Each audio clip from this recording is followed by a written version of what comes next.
A year ago, we stood on the smaller stage in the other room, so this is like trippy, because this is amazing.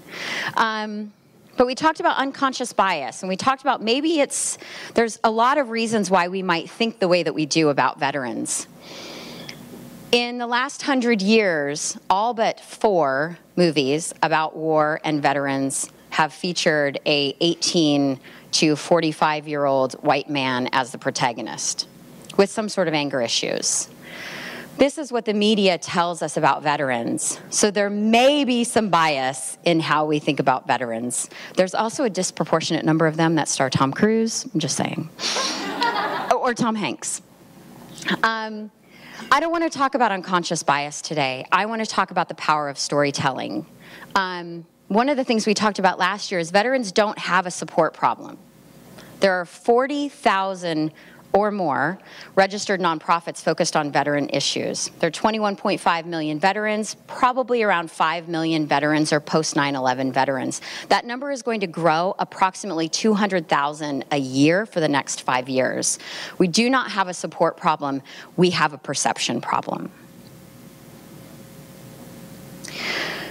Earlier this year, Edelman, the PR firm, and the George Bush Institute shared a study with senior executives in corporate America and found that 85% of those senior executives would classify veterans as heroes, but only 22% said they viewed them as strategic assets.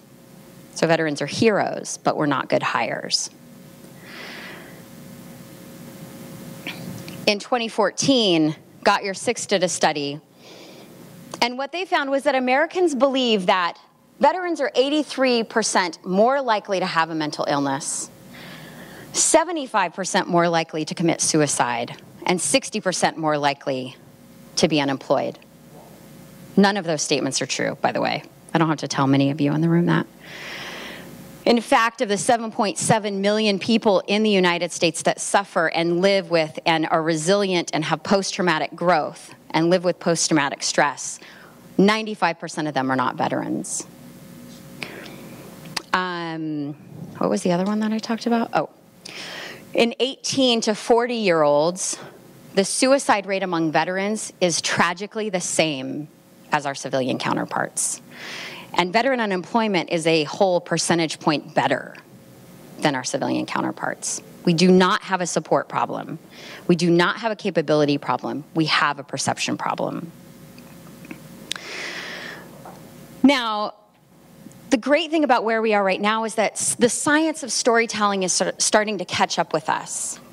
And we know that there is power in storytelling, which is why you all are sitting here today and why there are 9 amazing speakers that are willing to share their story and maybe show some of their bellies, not literally, but proverbially, to help all of us understand what it means to be a veteran in the modern day world.